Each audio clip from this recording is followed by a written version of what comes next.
Mangwanani mose. Haleluya. Haleluya. Mangwanani ari ndonzwa kuiswa. Kanyanya. Pamberi pambekera. Ndoda kukwazisawo maziso pano. Vari pano. Ndosira kuti vana vangu asi nekuzvininipisa pamberi paMwari. Ndinoziva ordination yakaiswa pamberi paMwari upenyu hwavo. Kuda kwavari kuita zita raJesu. Amen.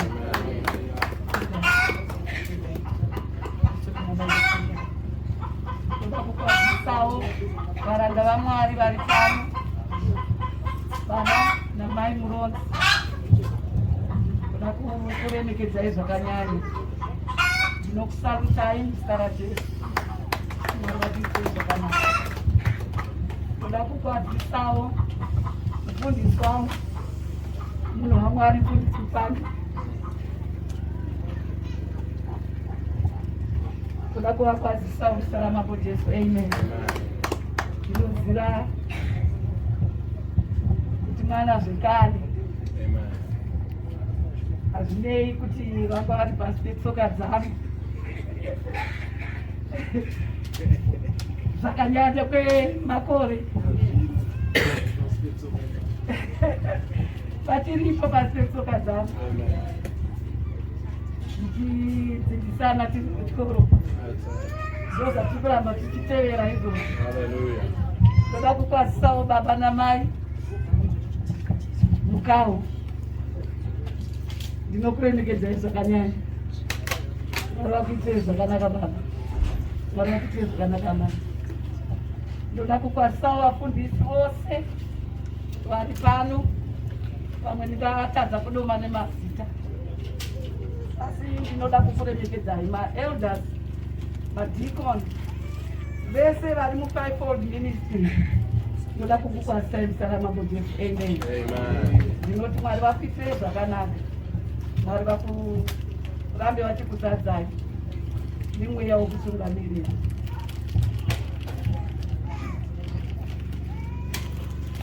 Isati ndapedza ndoda kuti ndidaidze mufundisi ari pano, munhu waMwari wakaiswawo pedyo neniwo zvakare nguva shoma shoma yakupfuura iyi. Asi ndiri kudzidza navhasi umwari huri mavari nehunidership huri mavari. Inini semwana ndinoda kuvaremekedza. Inini semwana ndoda kuzviisawo pasi petsoka dzavo. Ndisabhuku vedu mumusha uno asi vakazodzwa mufundisi kana wambotaura vakazodzwa pabasa rokutungamirira. Ndingakwanisa kuti ndikwarespekta mufundisi wedu.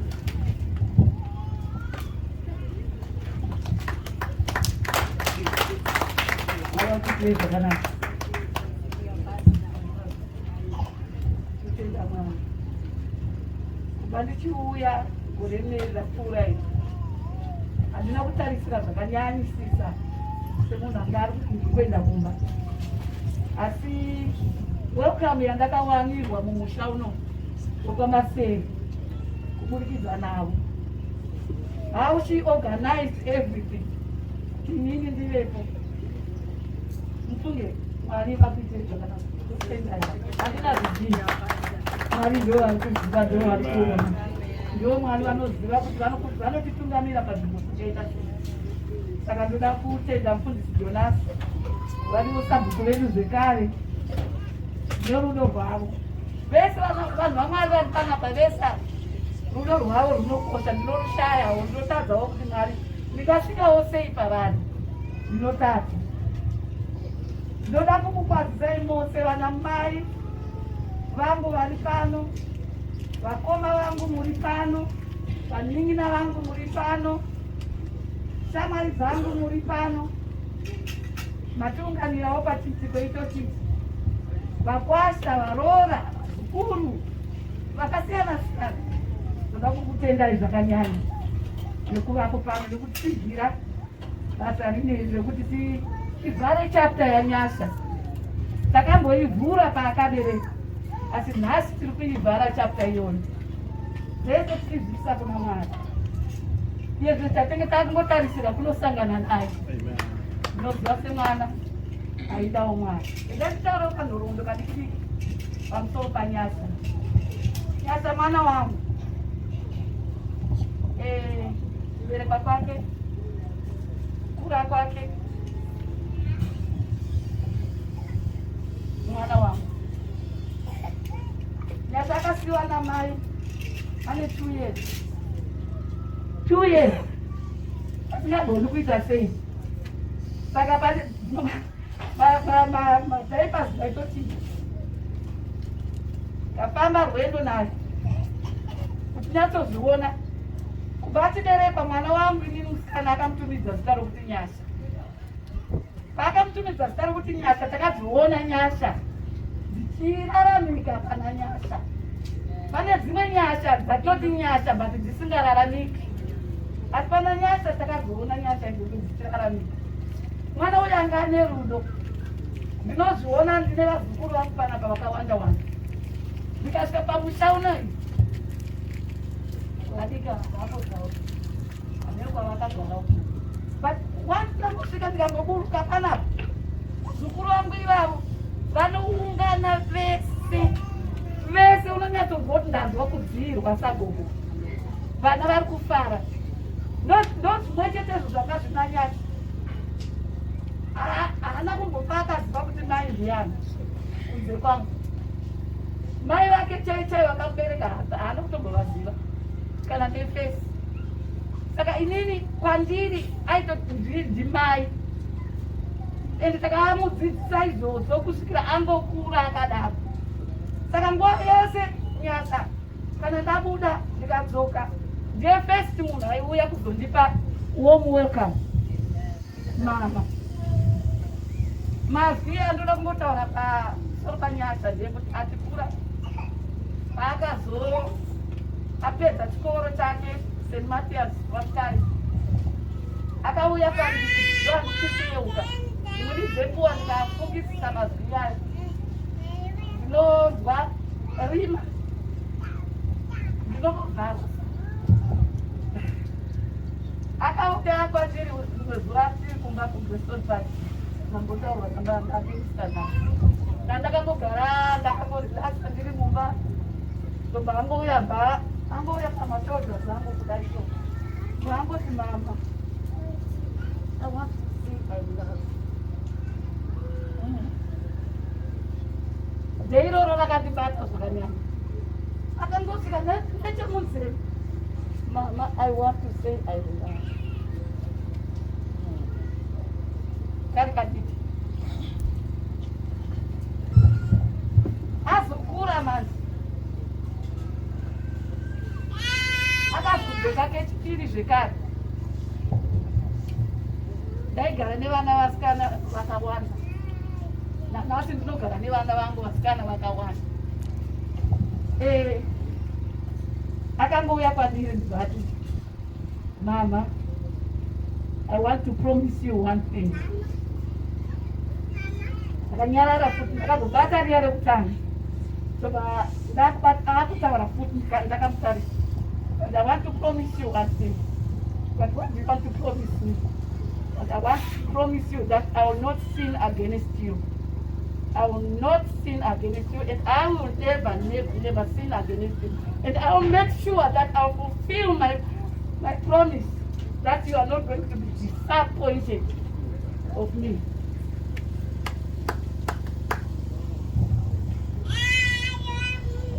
Kutenda Mwari ichocho Mwari Nyasha ndaimutarisa ndakuona kuti mazwi ari kutaura anoazadzikisa. Rudo ndakarwona chiramba chiruzadzikisa. Because aingouya achingodhaka all the time. Aingouya munomboza hagi uchitaurwa mazwi erudo munhu wese unongonzwa kusununga. Pane rudo pane good foundation yeupenyu. Gore rakapedzisira kuti ndione Nyasha 2017 aenda kwaanga aenda kunotorwa, handingati kuroorwa, aiwa handoti kutorwa. Inini samai vake ndoti akaenda kunotorwa. Saka akauya futi kwandiri ndobva azoti mama, don't be disappointed. I'm going to fulfill zvese zvamunoda kuti ndiite. Ndezvandakadzidza ndichave ndichazvizadzisa. Akaita kuti auya kudaro akataura futi mazwi iyayo. Ini handina kuziva kuti chii changa akarongedza. Mumwe make handina kuziva kuti anga akarongedzei. Saka apedza kutaura kudaro atokura akabuda angatenga gift yake ndokaisa kumba kwake kwake kuti ndisaona. Ari kuedza kugadzirisa upenyu hwake. Hatizi kuti anga achifunga kuti anga kufunga kuti kudii handizivi. Asi ndakazomuona Nyasha auya akabata 2 in 1. Mbeze rakakura sire 2 in 1. Stanzi mama with all my love. Yeke yesangeri pa love. With all my love. With all my heart. Ndoda kuti mugamuchire this gift. Yandakunzira. Ndoda kuti mugamuchire this gift. Quit out. Kamwe.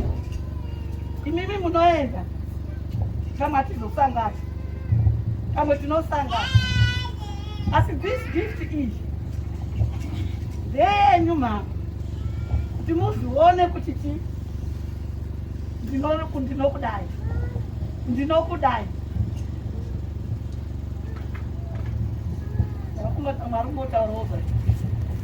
So yet after future. You'upenyu hwako. Ari kupedzisira kuonekana neni. Okupedzisira. Takatora gumbeze iroro. Anga aripo ndikadati Nyasha uya kuno. Kamusi uya haana kuuya nemurume akanga aripo. Ndakati Nyasha uya kuno. With all my love to you. Ndikugamuchira gift. Ndichizwisisa kuti iwewe uri mwana wangu. Inini ndiri pai vako. Ndinoigamuchira. Ndobva azoti mama, saka zvinoita here kuti nhasi tirare tesi tifugwe gumbeze tesi.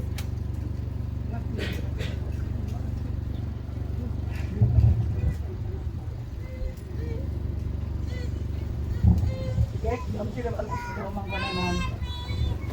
Ndichinda Mwari.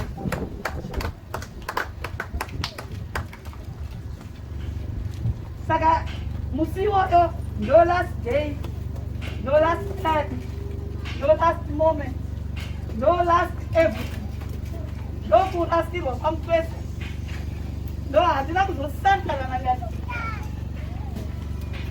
Ndinotenda nacho Mwari kuti vakawana mukana wokugamuchira gift yakatiigira. Tikawana mukana wokugamuchira rudo rwaanga anarwo neni. Handizii hangu kuti ndezviri rinorevei, but I will know. After I will know. Yes, but ndikakanapa togona kutoonekana. But ndinoziva kuti Nyasha nemadiro aita Mwari, nemadiro andakamudzidzisa kurarama, akaziva kutenda ari mwana mudiki, akagona kutenda. Munobva vamwe vakuru isusu hatigoni kutenda pane zvimwe zvinhu zvatinge taitika. Hatigoni, hatizvikwanisi zvadzo. But what we all know is to despise. Kuramba uchingoshora. But Nyasha haana kukwanisa kubudisa kana one word rokushora inini samai vake inini sababa vake akati I will love you, I will love you, I will love you, I will love you. Kushanyasa agwara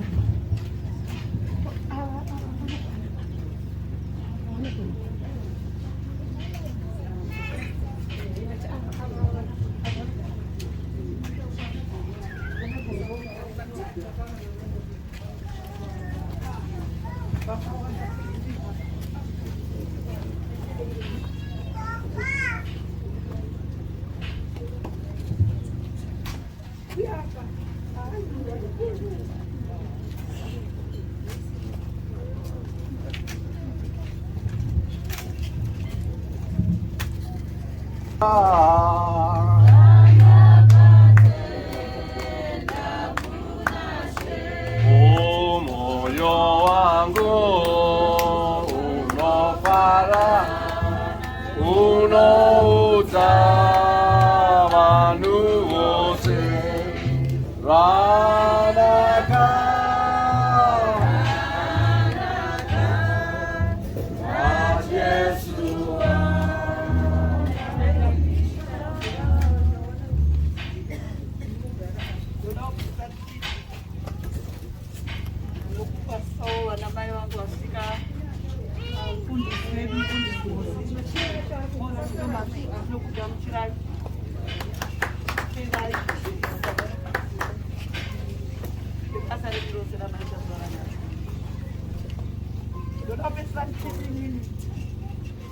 ndakatoonekana naye ari pahembe last minute ndakaudzaifaidesinosata ndaaaaaarwa ndikati so zvaita sei handasitombogona kufamba ndikati ndobva ndatofona right away ndiri kudhaiva kuenda kumba kandipenditaure naye ndobva ndataura naye ndikati Nyasha chichikuichiku ari kutadza kufema saka ndakazviziva kuti icovid ndikati ngatitosumudzwa izvezvi aende kunobatsirwa ari kutadza kufema ari kuita zvezvi ndobva ndataura naye ndikati unofanira kugamuchira zvandiri kutaura semazwi angotitaura kuti I love you. Ndakamamubvunza ndikati do you still love me? And yes ma'am, I still love you. Ndikati are you going to accept what I'm going to say to you now? Kutogamuchira here zvandiri kuda kukuudza nazvo. Ndakangoti yes ma'am. Saka takazoronga zvese kuti anotariswa, anorapwa, communicate nemadoctors yese, communicate nemanesi nevatu vese vangatifanira kumubatsira. Azoenda azonotorwa ndatumira mari mangwana acho Saturday taramba tichiti aende kuhospital vakatakurwa tichiti akuenda kuhospital vakamutakura wacho vakabva vamuendesa kwatingazivi aneno vanoti masoro ere chitsidzo koko saka atingobva zvako Saturday foni ndobva yakatwa zvachose ameno vakachinjwa line vakatedzwa meno zvakaitikawo foni yacho yakazovhurwa musi Tuesday kana atovasira mazuva rodo but still ndinoda kutenda Mwari.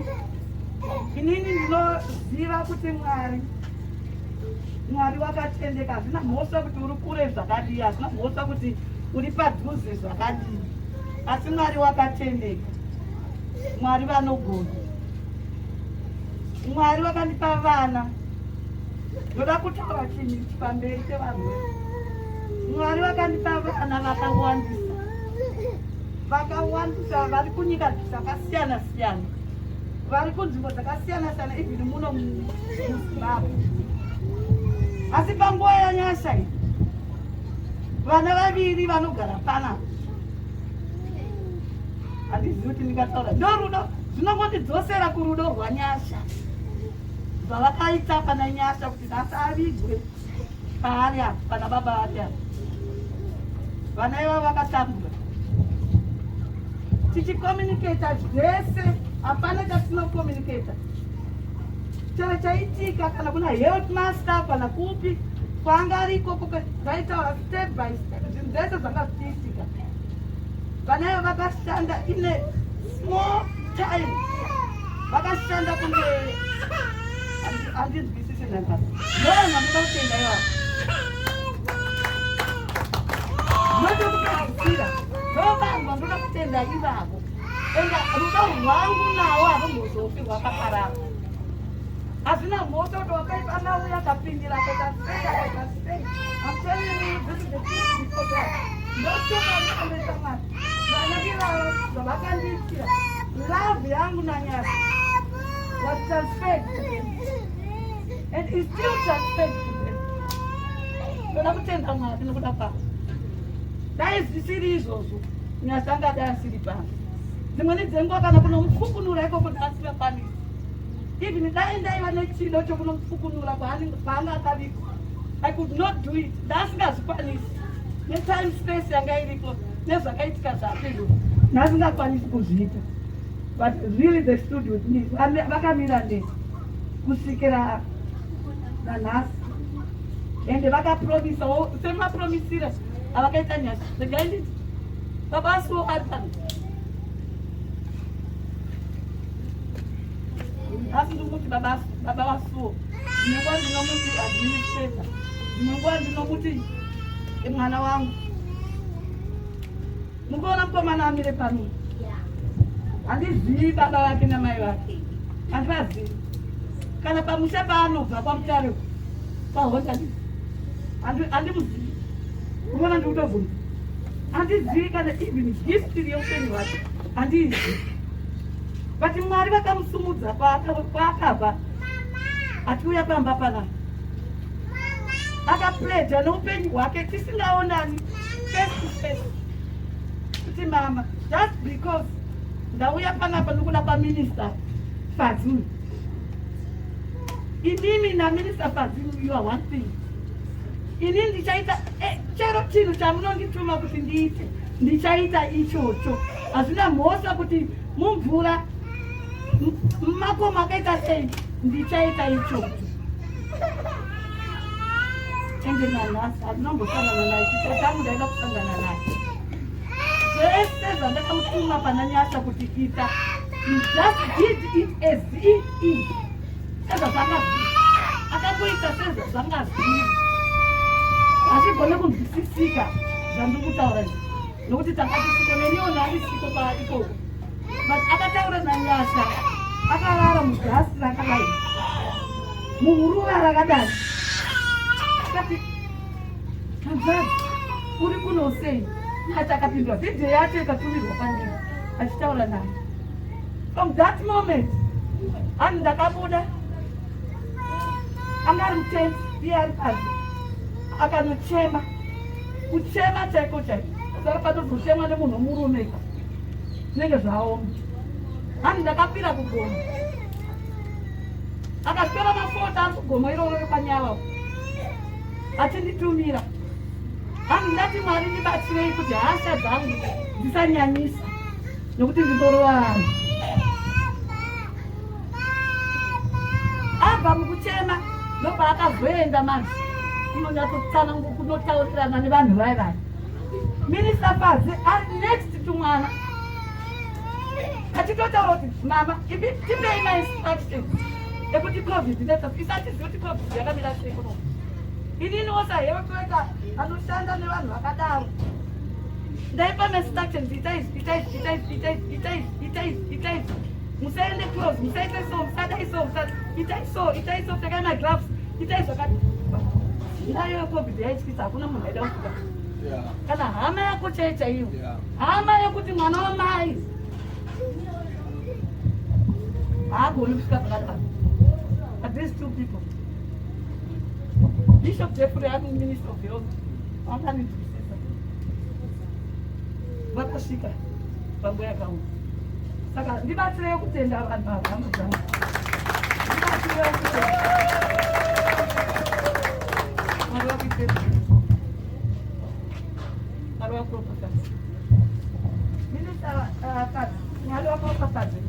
Mwana wangu ndoziva asi zvakaita izvozvo naiye wakazobatwawo necovid day after taviga Nyasha vabatwa nayo but Mwari vakatitendera kuti tive naye kusvika nanhasi saka toda kuti Mwari vatiitire zvakanaka Mwari varopafadze zvese zvatichaita zuva ranhasi Mwari ngakuzoitadzosera basi Zaringana Zaringana wo Zaringana Zaringana wo Ona kurangarirwa na Jesu Natika kurangarirwa na Jesu Iwewe kurangarirwa na Jesu Iwewe kurangarirwa na Jesu Chazira zvakare tokarwa kamboikaka amen ndikona denga redu kuti rine zvari kupromisa amen mvura tinoida zvekare program totipurire mberi haleluya ndakuita ndichimhanya chakumbira zvekare baba kundai vauye zvakare kuno kumberi vape uchapupu musera mambo Jesu tiwembere zvakare maoko vachiuya Mwari wedu watiite zvakanaka haleluya haleluya ndinoda kutanga kutenda mose maungana pano nekuti basa iri takatanga tiri tose mauya zvekuti haleluya handina mashoko mazhinji ekutaura asi ndingangovhunzawo kuti pakati pedu pano akamborwara necovid here akamborwara necovid aripo here akamborwara necovid hapana akamborwara necovid asi yamakambonzwa iye yakapfuura nemwana iri munoinzwisisa here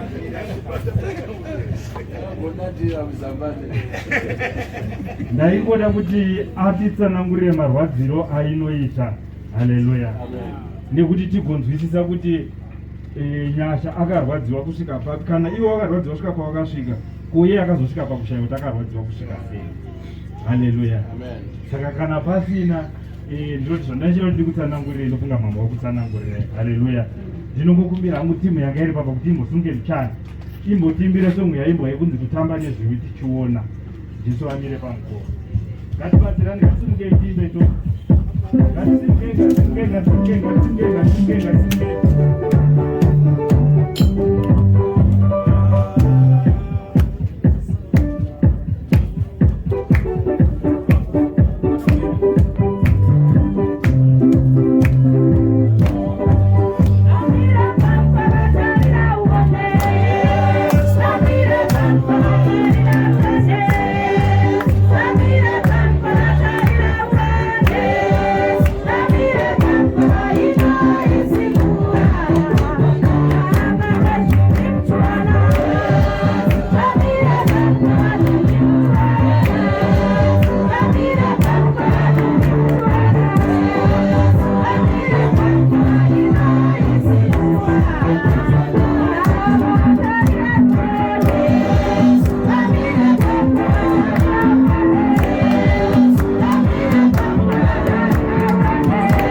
tinotenda denga redu denga rabuda kugumbuka panguva inoregai ndidedze baba vemunhu ava vemunhu wauya seiko ndikuti baba vemunhu ndiye anga ari best friend yaJohn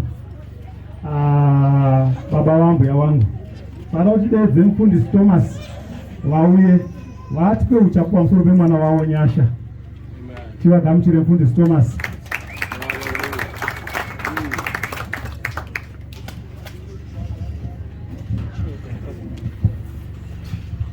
regai ndikukumbirei zvakare kwe2 minutes chete tangoimba muchidimbu tozokwazisana topfuura mberi. Mwari vari mubatsirei. Makanaka Mwari Baba, Mwari makanaka